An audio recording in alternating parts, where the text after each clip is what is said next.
I was telling Mayes I don't really have any cutting room floors. Just I got quite a few cutting room floors. Really? No cutting room floors? What about you, Mayes? You got some cutting room floor? I'm not super thrilled with my cutting room floors, I would say. I would say that this was a challenging one for me because there weren't that many people that I really liked that I actually hated before. You know what I'm hearing? that I didn't really know about, and now I like. Or there's people that I kind of liked, and now I like them a lot more. But in terms of like, I've flipped on them. I've actually changed course. It's not as much. You know what I'm hearing from you guys right here? I'm hearing not a lot of growth. Cinephobe hasn't made you guys grow. You're entrenched in your predisposed opinions that you had before you started this podcast 200 million years ago. It's daytime. I've got growth. Did you say there's not a lot of growth from us? Yeah, I've grown a lot. That's what this was your number one. You've grown deeper into your misogyny. No, that's not true. I love women. No, I wouldn't say that. Why wouldn't you say that? Don't gaslight me. This is not enticing. Well, let's not. Hold on. Let's not give away that. We're getting too close to that list. So okay. Back off. On the gaslighting tip, on the before we get started tip, I have to correct a major oversight from our Tokyo Drift episode. Han Solo, number 1, Dangerous Nights Crew. Oh, okay. Oh, It didn't click for me, but he's the guy. He knows everybody in town. He's got tons of money. He's got bunk beds full of models. That's a pretty good. He's giving people cars for fun. And if you crash and you fuck it up, he doesn't even get upset. He doesn't care. You know what? Ooh. He's snacking constantly. That's a good one. He's the man. That's a good one. I don't know who I'd bump out of mine, but leather jacket apes are out. Oh wow! See, you killed me last time for kicking him out. But who did you put in? I put in someone very worthy. Who did I put in? Wait a second. No, you didn't. Dangerous. Yes, I did. Dangerous Nights Crew. He put. Rambo. Stallone is Rambo. Rambo. Yeah, of course. Doesn't even talk. Exactly. You need a silent partner. Nothing dangerous. No. All right, leather jacket apes are out. Nothing dangerous. Nothing dangerous. We're going. How about number 4? 84 confirmed kills. That not dangerous for you? Based on what? A fucking computer? He's tallying them up. Fuck out of here. Look, but wait, hold on. How big was that computer? Okay, that's fair. It's the size of an airplane hanger. It's a pretty big computer. It's less powerful than your phone in your hand today, but but at least it takes up the entire room. Yep. I thought, Mayes, when you said you had to correct something from the Tokyo Drift episode, was the absolute lack of the song Tokyo Drift. I expected every corner, like it would be our gong that episode. I thought you were just going to loop it. The clip, you didn't even include the song. They open the doors and they see them drift, and that's when the music hits. And Mayes was like, no, it isn't. Or is it not that when the music hits? I don't know. I was on a roll. No. Should have just inserted it anyway. When they get to the parking garage, when they get to the garage is when it hits, right? Classic Amin. I posted the social clips, and then after I post it, and I've posted it everywhere. Where's the song? Where's the song? That's the most important part of the movie. In my head, and I was complaining about how it was stuck in my head. I was hoping for more song. I am only halfway through the episode, but I was hoping for more song. I thought it was going to be constant. It's going to be an intro, so we gotta ramp up to it. You can't July? Get enough of it. It's like 2026. 27. That's right. It's already 2026. What am I saying? This idea is just straight up bad. That algorithm is busted. It's among the worst ideas I've ever heard. Top 5 easily. 1, 2, 3, 4, 5. 1, 2, 3, 4, 5. 1, 2, 3, 4, 5.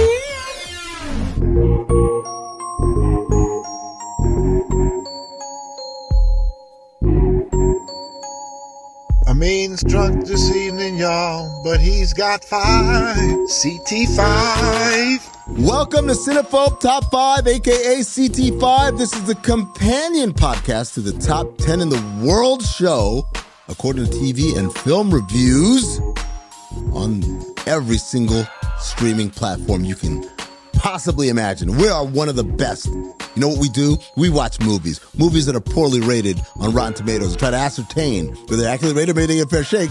And then what happens is we watch so many of these movies, these categories start popping up, right? And so we feel the need to rank different things within these categories across Cinephobe canon. If you're wondering why I'm talking like John Taffer, why is that, Zach? Because we have a podcast called Here's the Science of Our Rescue Pod. Exactly. And so, as I was saying, we rank these top fives across the canon of Cinephobe. Some of the prior categories we have are all the makings, all the makings of a Cinephobe movie. The Dangerous Nights crew, which we just talked about in that cold open. And of course, who could forget when we did top 5 disrespectful heroes.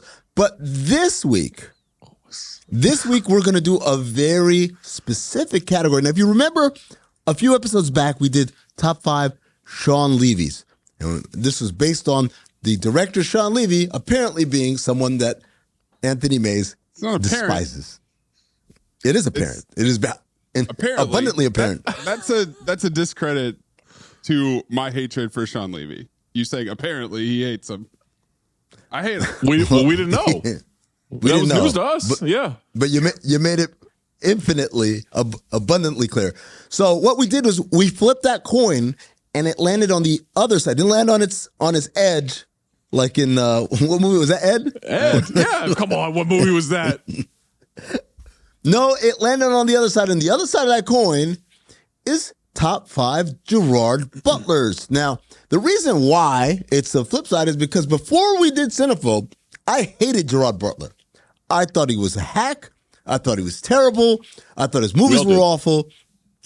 And then we did Timeline was the first one. And we're like, well, I think the first one was movie 43, but that's a vignette. Doesn't count.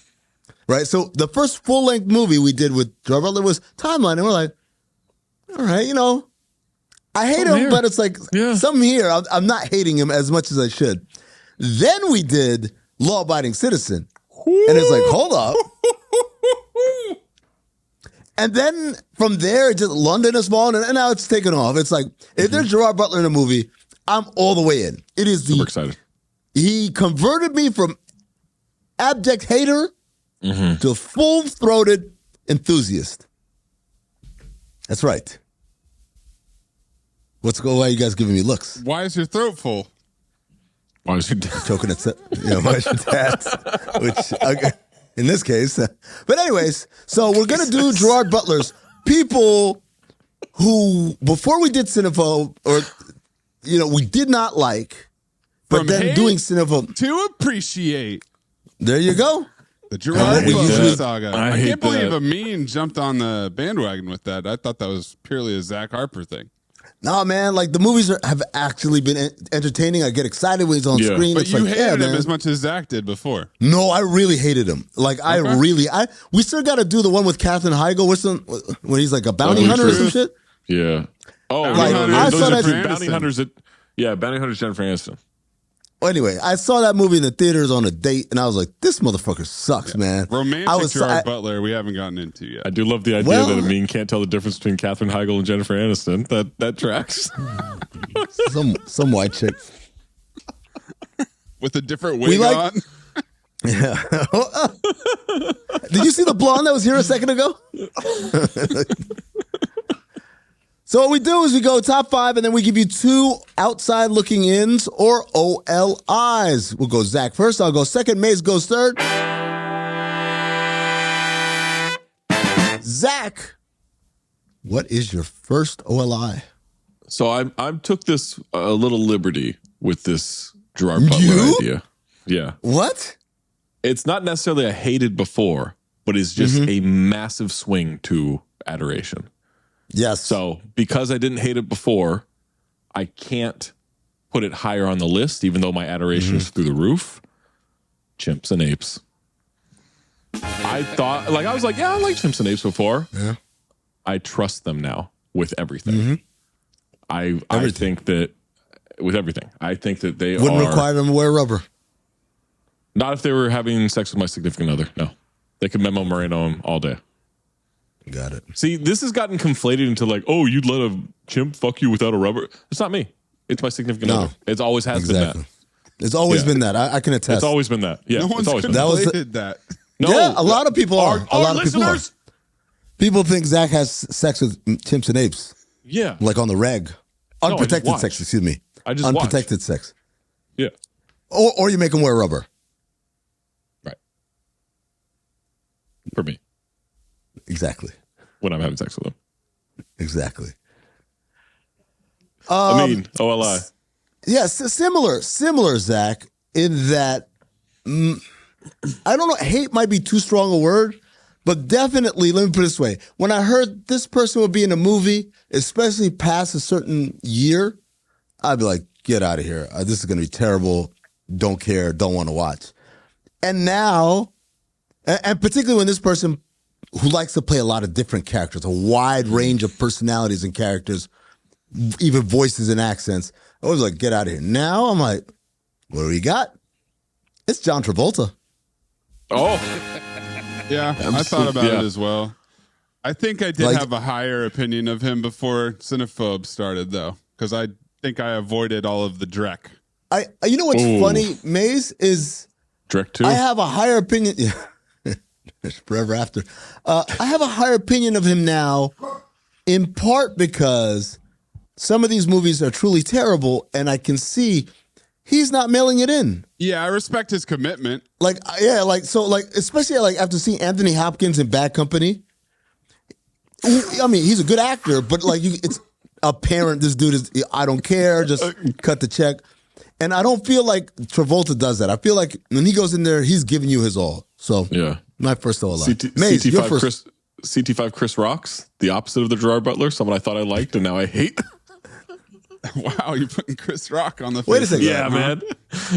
Was it a Sean Levy? Is that what or Sean Levy just people Sean you Levy hate? You just hate. Yeah. Okay. So now Chris Rocks is I thought I liked him. To hate. Yep. All right. Maze, your first Similar OLI. to you guys, we're warming up here. We're not starting with full on hate to appreciate. We're starting for me with I didn't even know I would enjoy these. I'd never seen movies like this. Was not aware, was not on my radar. I don't know how many more there are out there. I think there's maybe a couple, but I'm interested in volcano movies. Yeah, absolutely. I fuck with them. Yeah. I didn't know that this was something that I was love into. a volcano. I love the ideas of volcanoes. I like the simplicity of it's gonna blow. It's gonna blow. That's the entirety of it. You know, it's not that there's gonna be a setup before, and then there's gonna be the reaction to it. Yeah. And then that's the entirety of the plot. It's simple. And unless you have I'm a man in his 50s or 60s jackhammering into a street for no reason, you can't stop it. For about 15 seconds, and then moving on. At most 15 seconds. Well, you need to build a giant penis. That's how I've learned that you defeat the volcanoes. That's true. You got to fuck it with a giant penis. Penis tip of cement. That's it. That's all you need. Put the town on the Joe list. versus a volcano is out there. Pompeii is out there, I guess. I think those are the only ones left. Yeah. Oh, Pompeii, that's a real piece of shit. I've only seen parts of it. I'm in. I haven't seen the whole thing. It's Jon Snow. Jon Snow versus a volcano. Let's do it. Yeah. Oh, yeah. Joe versus Zach, volcano. your other OLI. There are times where it can be Marcus can be disgusting, annoying, frustrating, right? But I do really love it now, how obvious it is. And since Amin discovered that his name was Basil Exposition to this point in the podcast, it's exposition. Just the forced idea of like, hey, I've got to over-explain this point. And now it's the point where like, yeah, sometimes I get annoyed by it. I get annoyed by it in really bad movies that I don't enjoy. But there's just something about it where it's like, yeah, you felt the need to explain. Like, if you're like, obviously you're my sister. So Like just little things like that. It's little things like that. So it couldn't even make my cutting room floor. At first, it was in my top 5 because I was going through the list of movies as I usually do when I make these CT5s, and I saw what's the Van Damme movie where he's living in a tent by the river? Nowhere to Run. Oh, Nowhere to Run. Nowhere to Run. And I remembered the exposition tape, and I was so delighted. I was like, "Oh shit, this is like number 3." And then I started really thinking about exposition in most of these movies, including the one that we just did. And I'm just like, no, I can't. It sank lower and lower. But than here's it fell the off thing. the cutting Here's the room thing. In a movie you don't like, it's annoying. In a movie you're enjoying, it's quite charming. Hello, exposition. Yeah, I like to make fun of it. I don't know that I like it. It's all twisted together for me. Yeah. Thinking about it as charming is funny to me. It's the meme, right? It's the meme. Hey, come on, you're my oldest brother. Of course we're going to be partners in this. Like, it's that dumb shit. But you guys know the meme of the girl at her desk and at work, and a handsome tall guy comes by, and they're like flirting, and then it's like an ugly guy that comes by. It's like harassment. That's Zach with exposition. Meme. That's a Manosphere meme. Oh, for real? Didn't know that. That's on. My other OLI. Pretty enticed by Amin's answer there. Is it? Okay. Is it? It's not the response. Is that it works enticing? Isn't it? Okay. Welcome to Cinephobe. Welcome to the Manosphere. My other OLI, like Travolta, a guy who had some great roles early on, and then after time, I'm like, dude, you're just doing money grabs and overacting, and like this is money ears, and I'm like, this guy isn't good.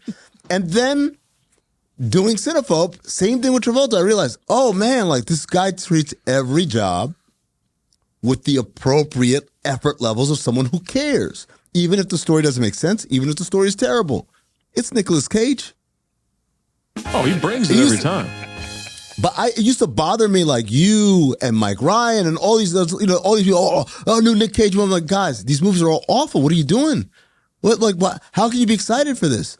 And like, obviously, going through shit tons of bad movies, you begin to realize, oh wait, he's bringing it. Yeah, the movie's bad, but he's bringing it. Yeah, he's bringing it. Yeah. Yeah, that's the foundation of the podcast right there in your OLIs, I mean. So can't imagine where we're going Face off. for the top 5. My other OLI, instant reaction to seeing this is stupid. Impression after the movie, this is art. T-Rex hands from Tammy and the T-Rex. Wow, they're really lazily just gonna do this little T-Rex hands like a puppet show. We're gonna do that. Oh, that's what you're fucking doing with your zero budget. It was this one. We're like, when they're doing the montage. Doing the montage, you're trying to think like, which one do I use? They were incredible, man. Oh, that's a good one. I didn't even think of that. Yeah. That's a good one. All right, number 5. I've grown to appreciate how much, like I knew I hated him before, but now I love how much I hate and have disdain for Rob Schneider. It actually, so it's my hatred for Rob Schneider. I love it now. Oh. Before it bothered me. Now I embrace it. Now I'm like, oh my God, let me wrap myself in this warm blanket of hatred for Rob Schneider. And really, like, before I was just like, yeah, whatever, fuck him. Now I'm like, fuck him. That fucking racist, hack, talentless piece of shit. Because I'm surprised you didn't throw Dean Cain, unless the hatred for Dean Cain is a higher level somewhere. He's too busy nursing an injury because he was too fat for ice training. Dean Cain didn't make his Sean Levy's, but Rob Schneider, number 1, Sean Levy, number 5, Gerard Butler, hating. Yeah. Hating Sean So Levy. you used to hate your hatred for Rob Schneider, and now you like it? Now I love it. Now, I didn't hate my hate. I just, like, it was nothing, and now it has gone to, like, loving how much I hate him. I understand.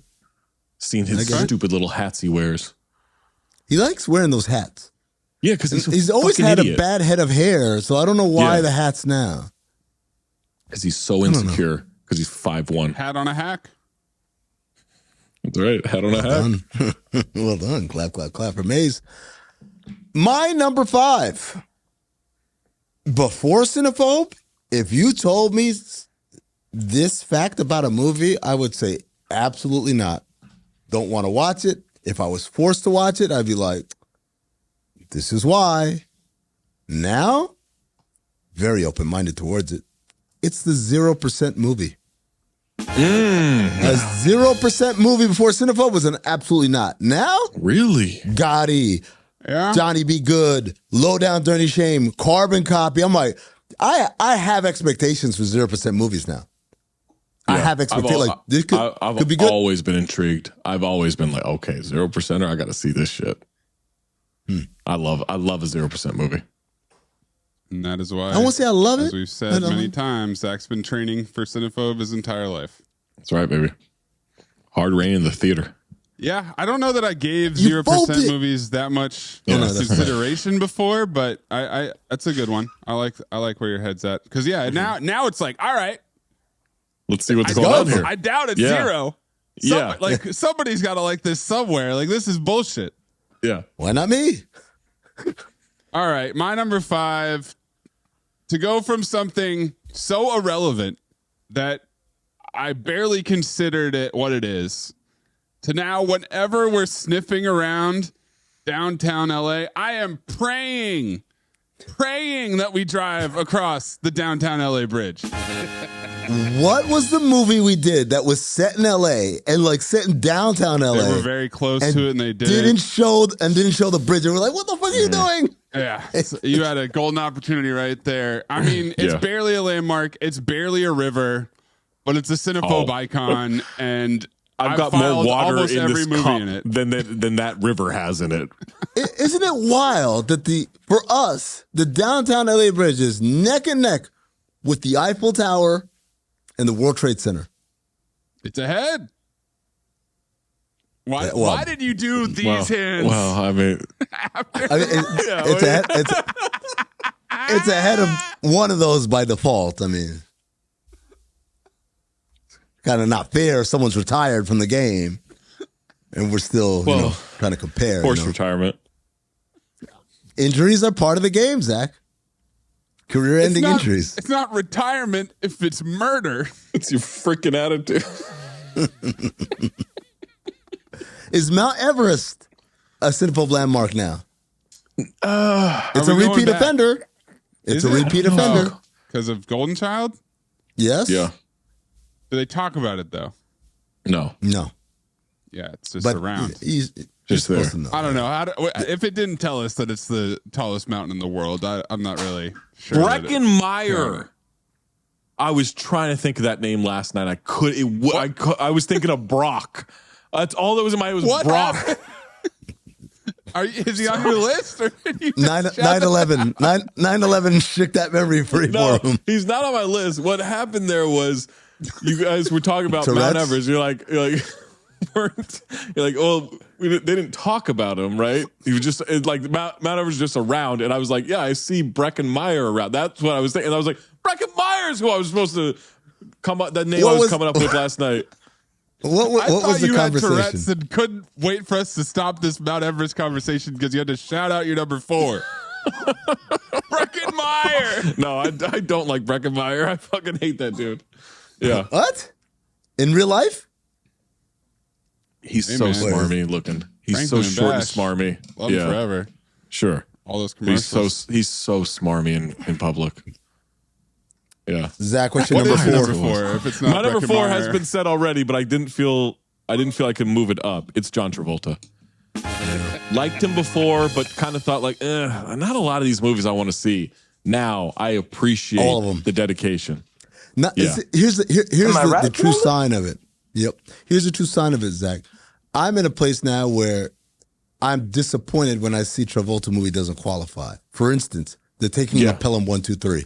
Oh man, saw it in the theater. I saw it in the theater, and I was like, this again. It was like, oh, this Travolta shit with the stupid facial hair. Why are we doing this? And now I'm like, how can it not qualify?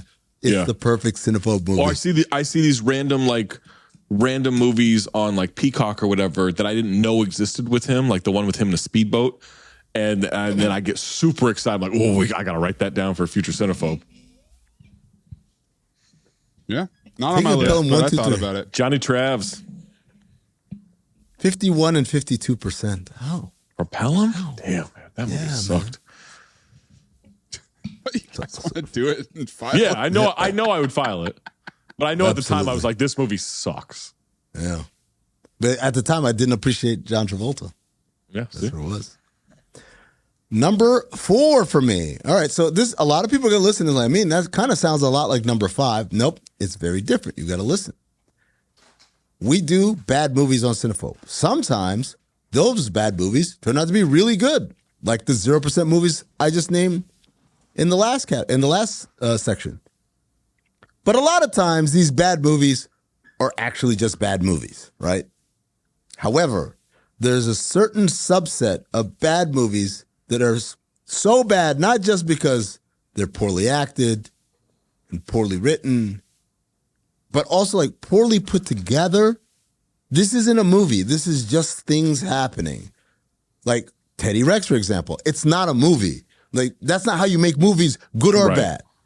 And so what Cinephobe has taught me is to appreciate bad movies that are still movies. That's what it's taught you? Yep. They were right in the throat. So LXG, Soul Man, Daredevil, Daddy's Home 2. These are bad movies.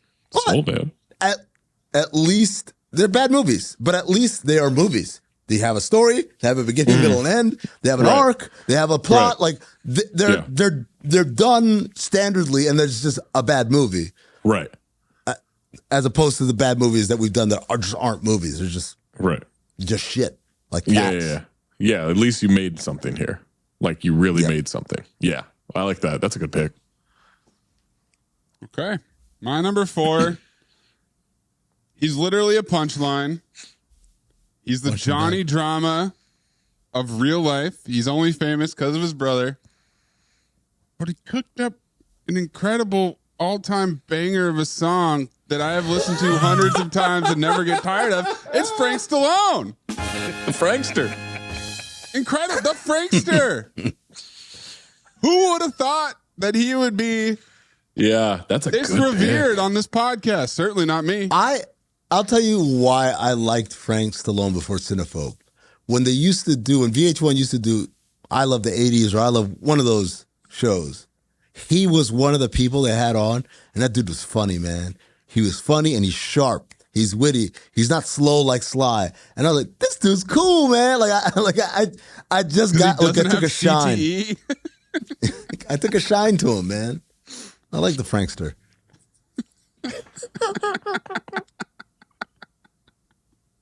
Zach, your number 3. Pardon me if this has been done before. Well, yeah, I think Gerard Butler's going to make my list of Gerard Butlers. Wow. 2 Gerard Butlers above Gerard Butler. Yeah. Amin talked about it as he introduced this list. I really disliked him. Mm-hmm. I didn't even like him in 300. I liked the movie 300. But even him in 300, I'm like, get over yourself. All right, this is Sparta, whatever. Like, fuck off. So over the top, yeah. So over the top, whatever. And I remember hating so many movies. I was actually thinking about this a couple of days ago as I was driving. As we were preparing for Law Abiding Citizen, when I knew we were going to do it, I had started conflating it with the movie Unlawful Entry and thinking like, you know what? I kind of think I like that movie. What is that movie? Unlawful Entry. Which one was that? I'm trying to think who's in it now because now I just have Law Abiding Citizen on the brain. But Unlawful Entry is like a home. Kurt Russell, Ray Liotta. Yeah, Kurt Russell. Yes. Oh, Madeline yes, Stowe. I remember that. Yeah. So I remember thinking like, you know what? I kind of think I like this movie, but I didn't remember Gerard Butler like being the guy. And then we watched Law Abiding Citizen, or I turned Law Abiding Citizen on. And I'm like, oh my God, no, this definitely is an Unlawful Entry. And then as the movie went on, he called it like the whole courtroom scene. He calls the judge a bitch. Like he is just unbelievable, right? And then as you mentioned, we keep doing more and more and more. London has fallen. Angel has fallen. Like everything, like how fat he was when he took off that helmet. And Angel has fallen. His entire face just fucking plops down onto his skeleton. Like it's just crazy. And now I get so excited to see him. It's not number 1 and 2 on my list because there are even bigger transformations than that. But man, yeah, man, like show me a Gerard Butler movie. I'm in immediately. Show me a Gerard Butler movie. So Zach, this is how I'm going to challenge you. Whatever 1 and 2 are on your list, do they elicit the same kind of excitement that you got when you found out that Dracula 2000 had Gerard Butler in it? Like, I feel like they do actually. They do. Peak Gerard Butler. Yeah, is finding that out. You're right. Yeah, you told me that, and I got crazy excited. It was almost daytime at night. It was almost daytime at night. Yeah, like Dracula. Like Dracula. Yes. Put that on a shirt. You can't have daytime, so yes, have daytime at night. Is it? How much of this is related to your impression? It helps. And certainly like you helps. to do the impression.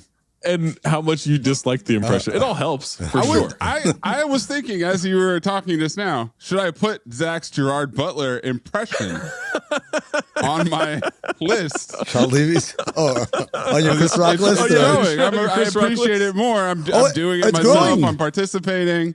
Yeah. Oh, you have there is some buy-in from you now. Before you really hated it, but now there is some buy-in. Yeah. No, that definitely helps. I was listening to the intro yesterday, and the I'm thirsty I'm thirsty as fuck, like that, like, oh my god, I laughed so hard at that intro part every time. I can't remember if I said it the first time we heard it, but the first time I heard it, the intro, I thought that was Zach doing Gerard Butler. Wow, that's the biggest compliment you've ever given me. Holy shit, damn, Zach. That's one of the best ones you've ever done. I don't remember you doing that. I'm going to print that out. I'm going to frame it right next to the New York Times page right there. That's the nicest thing I've ever heard from you. Oh, shit. I mean, you're number 3. All right. As I said, this list is a list about growth. It's about, I was a person in one place in my life, and now because of this podcast and because of these experiences, I've grown and I've gotten better as a person. And I won't lie, the person I was before was shallow and superficial. There were things that I valued that now I look back, I'm a little ashamed of me valuing that. I can't even imagine where this is going. For example, that's right, Baxter. Thinking of women actresses as just like arm candy or something to dance it up. But then I realized that I can recognize an actress for her acting talents and mention that first before I say anything else about how she looks or how she doesn't look or whatever. And so for me, it's that. It's being able to judge actresses for their acting talents before I bring up their looks. But you don't need to bring up their looks. So you say hate doing that, is what you're saying. No, like Cameron Diaz. Like I said, oh man, I mean, she looks great, but whatever. Now I'm like, Cameron Diaz is a great actor. And they're like, and also she looks great, although it's not really my cup of tea. What's the pick? That doesn't make any fucking sense, and you're lying, but whatever. Recognizing an actress for her acting talents before her looks. Well, I mean, still going to recognize her looks. I mean, come on. Again, we have to be able to separate. Not come on. That doesn't need to be part of it at all. No, come on. It is pertinent. Otherwise, you're going to cast Melissa McCarthy where you would have like Eva Longoria. No, you're not going to do that. There's a reason. But also, Eva Longoria's a pretty good actress. No one's casting Eva Longoria. No one's casting Eva Longoria. No one's casting Eva Longoria. We just did a movie that came out in 2025. That was shot in 2020. Yeah. It doesn't matter. We go by release dates.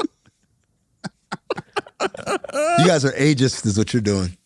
No, she just sucks as an actress. I'm thoroughly confused by that as how it fits in this list, but okay. It doesn't. Well, before I didn't, and now I really enjoy doing it. Now you love that you do. That's not what. It's not something that you used to do and now don't do. Or the you opposite. I used to hate it. You used to hate something, and now you appreciate it. Yeah, he used to hate when people like hate women acting, and now he appreciates it. I didn't hate women. I didn't hate women acting. Comment whether or not they have ass. I would hate that, like when I would say, "Oh my God, she's hot." Like, oh, well, how about you talk about her acting? Like, okay, shut up, whatever. Now I'm like, yo, she's a great actor. Also, she's really hot. See, big difference. My number 3. It's recency bias, but as we talked about, I did not have the highest opinion of Tokyo Drift before we did this podcast. Cutting room floor. And a big part of that was That's a good one. Big part of that was our man Jeep. Now, can't wait. I cannot wait to get his dumb accent and his dumb face. And here I was going to say Japanese words, and here I was going to pretty much operate at all times. Because I'm Guajian? Fuck you. Because I'm Guajian? You know, So it's Tokyo Drift / Jeep. It's funny because I remember when we did Legion, I didn't know who he was. Remember, if I recall correctly, I actually wanted to give him Louis Pinnock because I couldn't believe that was a real accent. And you guys were like, what? No. Because I just didn't remember Tokyo Drift like that. And so I was like, damn, these guys really don't like this dude. And then over years, he just becomes a Cinephobe, like almost like a Cinephobe mascot. Yeah, man. Right. And now, can't get enough of him. I mean, I kind of liked him in Friday Night Lights, but also he was in the movie. Like he was one of those. Was he 40 in that one too? Yeah, of course. He's 40. He's been 40 his whole life. He's the awkward, shitty quarterback. Like he's the backup quarterback with the grandma that he takes care of, and like he ends up winning you over in that movie. But I would say overall, did not like. I him. still get confused between that movie and Varsity Blues. Which one is the one with James Vanderbeek? Varsity Blues. Okay. Which one is the They're one both with based on the same book. Which one is the one with the whipped cream on the titties? That's also Varsity Blues. What's the one is the one with the whipped cream on the titties of the big fat guy? Varsity Blues. For real? They all wow, okay. It sounds like we gotta do Varsity sounds Blues. like you want to watch Varsity Blues. I've tried to downvote it. I know. And like it's a little too good for us. Yeah, you know. But it's so close. It's so close. Oh, and it's right there, 20 CB, 1999. I've It's on challenged Netflix. I've challenged the positive reviews. 46%. Like, hey, this isn't actually positive. I've done this. I've gone through the process. Still isn't working. They won't hear me out. Zach, you're number 2. It's been mentioned before. I used to hate being near it because it's not my favorite part of town. Pussy? No, no, I'm fine being near you. But it's the downtown LA Bridge. Now I get super excited when I'm near it. I get in real so life? excited when I see it in real life. Yeah. Oh, Zach's whole life is repeat offenders. How many times have you driven across it since we've been doing this podcast? Like Back 10 and plus, forth. 30 plus? Back 3 and or forth. 4 times a day. Okay. Yeah. Oh, okay. Yeah, you choose a Sometimes he coffee stops. shop directly on the other side of it. Yeah, That's yeah, where yeah. you go. I go from one coffee May, shop on one side to the other.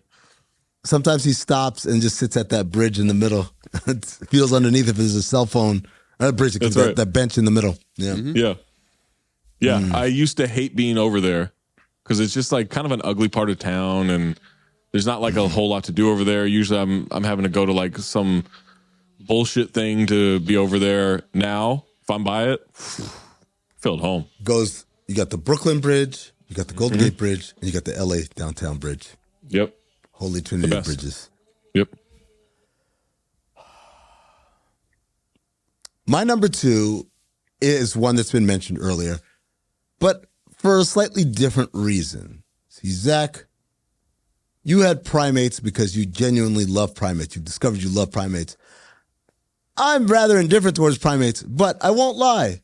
Your joy and energy is infectious. And so I'm excited for you whenever we do a primate movie. So My number 2 is Primates because Zach likes them. Wow. Yeah. A very complimentary episode towards me. I know. Feels like a setup for number 1. I also look forward to doing Primate movies for this pod. I don't know that I... Oh, man. I don't know. Tell me you're not excited about the movie Primate just from hearing about it. Just from knowing there's a movie called Primate. As I talked about, ape horror, I think, is a different lane. I don't know if that's going to be as effective for us as ape comedy. I don't know, man. You know, I kind of feel like ape horror is ape comedy. One and the same. Okay. One man's laughter is another man's horror. You think people... Man's laughter is also murder. Exactly. Right? You think people who had Roscoe running around, you think they were like, oh, that's funny? Oh, it's so funny. And then he was like, pop, pop, pop. Yeah. Yeah. My number 2, when this caricature of a human being first appeared on screen, I rolled my eyes very hard. And he's very annoying. His voice is annoying, and his mannerisms are annoying, and his general presence is annoying. But Zach? As time has gone on, I've got a tremendous amount of affection for this man that looks like a turtle, and he has an enduring legacy on Cinephobe. Mitch McConnell? Off of one appearance. That's not the way you talk to a broad, you understand? It's Pretzi. Wow. Film noir. I fucking hate Pretzi. What? I fucking hate him. I did too. And I think I did as Homeless well fuck. for most of that movie. And then I think somewhere in the recording and Ugh. It's when I'll tell you what. It's when Hades jumped out the window and Pretzi had a heart attack. just the concept of pairing this Teddy Rexing little motor mouth with the giant hulking Arnold. One, he doesn't shut the fuck up. Yeah. 2, he's giving life advice. Yeah. That's the way to talk to a dame. You're homeless and you sell pretzels. He's swimming in pussy, apparently. Or he's like, that's not how you talk to bitches.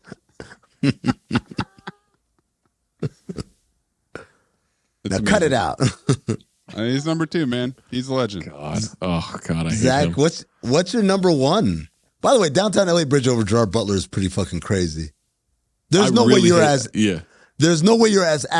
excited to Google an address and find out you're going to go by the LA Bridge as you are finding out that Gerard Butler's in Pacoima 2000. I hated being over there to where I would like actively avoid things, events or whatever. Now I love being over there. For now me, you're trying to find the route. Yeah. Now it's one thing for me to be like, ooh, I'd watch that movie. It's another thing for me to be like, yeah, I'll go downtown. Like that's a massive change. Always Chinatown. Number 1, this is a recent development. Was kind of ambivalent, to be honest, didn't really hate, but now I love it simply because of how much someone else hates it. Number 1, Sean Levy. I love Sean Levy. Oh, wow. I also like The Internship. I like Deadpool, Wolverine, all that shit. Like, I like his movies. But I didn't realize doesn't sound like you ever hated him then. No, but I love love to a super love is what you're saying. I enjoy, like, oh yeah, he's pretty good. I love Sean Levy because of how irrational your hatred is towards it. Like you're mad at like things that are good because of him. You hate his existence to a crazy amount. He's so nothing. There's no reason to have this opinion of him. Okay, for about like 2 years now, Mayes has steadfastly believed that there's some conspiracy to just piss him off or whatever. And I've thought Mayes was crazy this whole time. This might be the first time. Okay, maybe Zach's up to something, man. What are you talking about? Asshole. This was the first one that came. This was the first one that came to mind. This is seriously the first one. Really? Yes. I filled out because I went in reverse order. I usually go OLI down to 1. This was the first one I wrote down this morning. Yeah. Because he pisses Mayes off. The first one that came to mind. Why isn't Drunk Amin your number one then? Why isn't your dad? Because no one appreciates Drunk Amin. Yep. Exactly. Wait for cutting room floor because I wrote something while we were doing this. I wrote 2 things on cutting room floor. Amin, you're number one. So my number one was, I won't say I hated this thing, but I just didn't understand it, I guess. I didn't understand, like, what the fuck is this all about or whatever. And then through doing Cinephobe, I think I've learned, I'm pretty sure I know now, and now I appreciate it for what it is. It's kind of enticing in a way. It's gaslighting. You've gone from a love to an uber love? No, I went from hating, not knowing what it meant, to like now, it's kind of cool to know what it means. I was gaslit into liking gaslighting. That's right? not I was enticed. And you can't gaslight yourself. Well, no. Yes, because not no, me. Yes. The show. No, the show. Yeah, I changed my mind in the middle of that. You're right. The show. I thought it was me, but it wasn't me. It was the show. The show made gaslighting enticing to me. And so I got gaslit by the show into liking gaslighting. The show didn't start in 1981. Well, that's not what I found out. It's when I found out. It's not about when it was invented. Okay, 91. Never heard, didn't hear of it until 91. I found out like literally 2018, 2019. Whenever when we do our 2025 ass-ons and ass-offs CT5s, let's put this number one for ass-on. Good Lord. The gaslighting extended bit across multiple episodes. The thing that's amazing is you don't know what it is. You're doing a masterful job of it. You're really exceptional at it. Am I enticing? I'm enticing you guys into liking I'm this. very enticed. This is Amin's physical. This one isn't great for the audio pod, but this is Amin's physical. I don't know what you're talking about. He just does this. He goes. I shrug because it's like it's confusing sometimes. It's not shrug. Your ass on shrug. No, I like ass on shrug. I don't know, man. I don't know what you're talking about. My number one. Never really seen any of these movies for this podcast. And I thought this person, I got to admit, I thought they were a joke. Thought, what's the point? How did this happen? Didn't understand the success. Didn't understand the career. They still can't act. But at least compared to some other people in the same lane, they're somewhat self-aware and they have a sense of humor about themselves. It's often used for comedy in their movies, which I usually appreciate. And I got to admit that when we do a JCVD movie, I'm generally ready. I'm generally interested. I'm generally appreciative. Yeah. And I think out of all of for someone that we've done 7 or 8 movies now, I'm pleasantly surprised. I appreciate them a lot more. He's more than just a incredible Belgian ass, He's more than just underwear, dick first. Yeah, he's more. He's more than just a hot body. He makes good movies. I appreciate JCVD. So a recap. Yeah, quick recap of our Zach's top 5. Zach's hatred for Rob Schneider, John Travolta, Gerard Butler, the Downtown LA Bridge, and Sean Levy because I hate him so much. Amin's top 5. 0% movies, bad movies that are still movies, being able to judge actresses for their acting talents before their looks, primates, parentheses, because Zach likes them, and gaslighting. My top 5, the Downtown LA Bridge, Frank Stallone, Tokyo Drift / Jeep, Pretzi, and Jean-Claude Van Damme. Quick cutting room floor. I just have 2. One is Lucas Black. Lucas Black? Is that what you said? Yeah. You did say Louis Black. No, I said Lucas Black. Lucas Black. Rewind, Rewind it. Yeah. Said Louis. Rewind it. I said Lucas. We don't do edits here, but you said Louis. Rewind it. Okay. Hit the back 15 a couple of times. And Amin being sober. I thought I hated it. I thought it was a miserable time. Yeah. Turns out I love it. Mm-hmm. My cutting room floor. Okay, this is a pretty extensive list, but I'll go through it quick. Stallone's looks. Didn't realize he's a good-looking guy until he started doing Cinephobe. Paul Bettany. He's a remarkable actor. Started with that Da Vinci wasn't Code. there before. Yeah. This is all Cinephobe based. Interesting. Not until he said Angels. I'm surprised Angels, that's not on your that's- list then. Yeah. Well, no, he didn't make the You top fucking five. I love like my Paul top five. Bettany. Chris Rock's acting, right? I used to hate it. I was like, oh, he's such a terrible actor. Now it's like, it's so good for Cinephobe. I've gone the other way. No, it's not. Larry the Cable Guy, I used to think, what a hack. Now, I was can't get sure enough that of was him. going to be number one. No, I'm not spiteful like you. Tom Cruise. There was a time when I was like, oh, not this guy again. Especially when he was jumping on Oprah's couch. I'm like, this guy's a hack. Now I'm like, this guy's amazing. But I don't think Cinephobe did that. I think Life did that.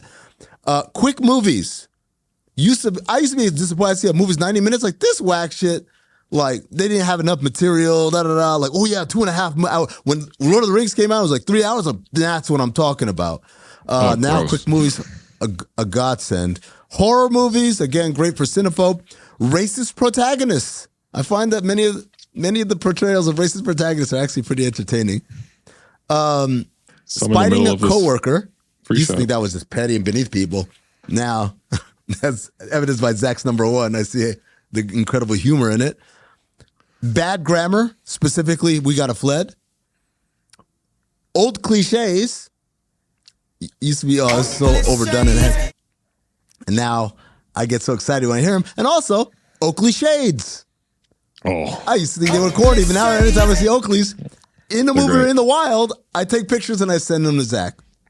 they're perfect. Yeah, I wasn't sure about some of these. Skip Woods, I put down.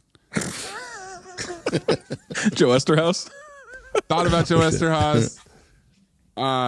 Joel Schumacher Batman movies. I did like Batman and Robin, so I don't know that I could include that, but I do appreciate them a lot more than I did because they've, the bat nipples and stuff. I think that's kind of perpetually been a punching bag.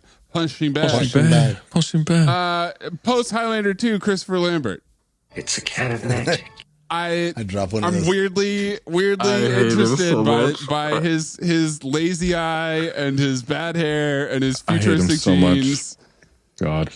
Dennis Rodman? I had zero interest in D-Rod movies, and now I'm kind of interested. And I think we've done the majority of them, but there's still a couple out there. Danny Houston. I don't think this was a hate. I think I kind of like Danny Houston, but I think his appearances I just tried have the gas right there. really stepped it up. Dan Fogler, aka my man Balls of Fury. I'm not sure that I fully appreciated him. And then of course, yes, ape movies. That was the last thing I wrote down. There we go. That'll do it Make for sure your cutting room make floor. sure. No. Thanks I for guess you listening can to just clip it from Cinephobe Top 5. And we'll be back next time with another episode where Amin gaslights us, himself, and you. Enticed everyone. Next time we make love, you introduce me to Jade.